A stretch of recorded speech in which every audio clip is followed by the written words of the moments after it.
Ambyar, Jalan Sehat Anies sepi peminat dan tidak dapat izin. Endingnya malah jadi begini, ditulis dari berbagai sumber. Sebelum kita lanjut, jangan lupa subscribe dan nyalakan loncengnya agar Anda menjadi yang pertama mendapatkan informasi dari jurnal terupdate. Juru bicara PKS Muhammad Khalid mengatakan partainya tetap menggelar acara Jalan Sehat bareng warga Bekasi bersama bakal calon presiden dari Koalisi Perubahan Anies Baswedan pada Sabtu 29 Juli pagi. Adapun acara tersebut semula rencana digelar di Stadion Patriot Candrabaga Bekasi, namun PLT Wali Kota Bekasi Tri Ardianto mencabut izinnya pada H-1 acara. Acara tetap berjalan, Pak Anies tetap hadir bersama PKS Bekasi. Kita jalan sehat bareng warga, ujar Khalid kepada wartawan dikutip Sabtu 29 Juli 2023. Sebelum acara jalan sehat, rencananya Anies bakal mendatangi posko pemenangan milik PKS di Bekasi. Kemudian dilanjutkan dengan jalan sehat bersama warga menuju arah stadion. Ia meyakini pemerintah kota Bekasi tidak akan mempermasalahkan acara tersebut, sebab izin yang dicabut hanya penggunaan stadion. Insya Allah tidak ada masalah kan yang nggak boleh masuk ke dalam, kata Khalid. Selain jalan sehat, acara juga akan diisi dengan kegiatan flash mob warga Bekasi bersama Anies. Acara tetap berjalan, Pak Anies Baswedan tetap hadir. Acara diganti dengan jalan sehat flash mob bersama warga, ucapnya. Sebelumnya Ketua DPD PKS Kota Bekasi, Heri Koswara melaporkan bahwa izin acara bertajuk Senam Bareng Rakyat dicabut izinnya sehari sebelum acara. Kegiatan itu akan dihadiri Anies dan diikuti sejumlah relawan. Atas pencabutan izin tersebut, DPD PKS Kota Bekasi sudah melayangkan surat dan berkomunikasi secara baik-baik dengan PLT Wali Kota Bekasi, Tri Ardianto. Namun, izin penggunaan tetap tak diberikan.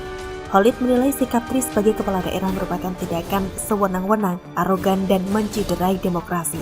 Sebab Tri merupakan kader PDI Perjuangan. Diketahui PDIP menetapkan Ganjar Pranowo sebagai bakal calon presiden pada pemilihan presiden atau Pilpres 2024. Gubernur Jawa Tengah itu digadang-gadang bakal menjadi lawan berat Anies dalam memperebutkan kursi RI 1. Kami memahami bahwa PLT Wali Kota Bekasi adalah kader PDIP yang mendukung capres lainnya.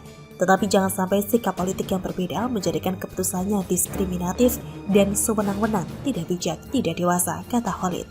Kabar terbaru, Partai Keadilan Sejahtera atau PKS akan membawa kasus pembatalan penggunaan Stadion Patriot Candrabaga Bekasi, Jawa Barat untuk acara senam bersama Anies Baswedan ke ranah hukum. Ini pembatalan yang menurut saya mencederai demokrasi di Kota Bekasi karena pertama mendadak, yang kedua tidak memberikan solusi, kata Ketua DPD PKS Kota Bekasi Heri Koswara di depan Stadion Patriot Candrabaga Sabtu 29 Juli. Ini yang akan kita bawa ke ranah hukum sekaligus ke depan insya Allah. Ya upaya hukum karena ini merugikan martabat PKS sebagai partai pemenang di Kota Bekasi. Sedang kita kaji, tunggu saja waktunya, ujarnya. Heri mengatakan pemerintah Kota Bekasi membatalkan penggunaan stadion itu pada Jumat 28 Juli malam. Padahal acara senam bersama Anies bakal digelar pada pagi harinya. Betul, tadi malam jam 22 waktu Indonesia Barat memberikan surat izin tapi sudah tidak ada artinya karena perlu persiapan, ujarnya. Meski begitu, kata Heri, di balik pembatalan itu masyarakat justru semakin dekat dengan Anies Baswedan lantaran bisa menyapa ratusan pendukung melalui flash mob. Coba kalau senam saja di GOR pasti tidak akan semeriah seperti ini. Banyak keberkahan di balik pembatalan yang dilakukan oleh Bapak PLT untuk acara ini, ucap Heru. Dia menjelaskan berdasarkan informasi yang diterima, pemerintah Kota Bekasi membatalkan penggunaan stadion karena pada Sabtu malam stadion tersebut akan digunakan untuk pertandingan sepak bola antara Bayangkara melawan PSM Makassar. Tapi sejak survei sudah disampaikan, oke, kita sepakat tidak menggunakan rumput utama, bahkan kita membuat border sip keluar izin, kata Heri. Heri menyebut pemerintah Kota Bekasi membatalkan izin penggunaan Stadion Patriot Candrabaga lantaran mendapat informasi bahwa Anies dipastikan hadir dalam acara senam bersama yang digelar PKS. Tapi tiba-tiba karena mendengar sang pelapor perubahan hadir di Kota Bekasi, maka dengan seenaknya dia membatalkan tanpa mengundang dan tanpa memberikan solusi, tandasnya. Dalam kesempatan yang sama, Anies mengapresiasi gelaran acara senam bersama yang diinisiasi PKS tersebut. Ia mengaku senang melihat antusiasme masyarakat yang begitu luar biasa meski sempat menghadapi tantangan berupa pembatalan penggunaan stadion yang direncanakan menjadi lokasi acara. Ini menggambarkan soliditas dan insya Allah kegiatan seperti ini mengirimkan pesan kepada seluruh masyarakat bahwa ada antusiasme untuk kita bersama-sama mendorong kemajuan, menghadirkan keadilan, dan itulah yang ingin kita lakukan sama-sama melalui pemilu dan Pilpres 2024 besok, ucap Anies. Dikonfirmasi terpisah PLT Wali Kota Bekasi, Dr. Tri Adianto menyatakan pembatalan izin itu terkait aturan di PSSI jelang pertandingan sepak bola. Pada dasarnya, dari Pemkot Bekasi sudah memberikan izin, saya tanda tangani, ucapnya lewat siaran pers Humas Pemkot Bekasi. Tapi ternyata ada statuta PSSI yang menyebutkan bahwa stadion harus steril dari segala aktivitas 48 jam sebelum pertandingan, sehingga Medcom pengawas pertandingan PSM versus Bayangkara tidak memberikan izin. Saya juga mohon maaf kepada panitia yang sudah mempersiapkan acara tersebut, lanjut Tri Adianto. Selain itu, Kadispora Kota Bekasi, Yuzar Kasim menyatakan telah menyiapkan alternatif lokasi kegiatan Senam Nusantara PKS Kota Bekasi di lapangan multiguna Bekasi Timur sesuai dengan permintaan dari panitia. Bagaimana menurut Anda? Pengamat politik ini beberkan koalisi perubahan suka umbar konflik di publik, ditulis oleh Syardi di siwar.com. Sebelum kita lanjut, jangan lupa subscribe dan nyalakan loncengnya agar Anda menjadi yang pertama mendapatkan informasi dari jurnal terupdate. Seperti yang kita ketahui, koalisi perubahan adalah koalisi yang paling kocak karena terkenal suka ribut dan adu mulut, lalu dipamerkan di publik. Ibarat suami istri bertengkar tapi seolah sengaja agar didengar tetangga sebelah dan menjadi bahan gosip memalukan. Pada Juni lalu, seorang pengamat yaitu Direktur Eksekutif Parameter Politik Indonesia, Adi Prayitno, memberikan sebuah penjelasan yang bagus.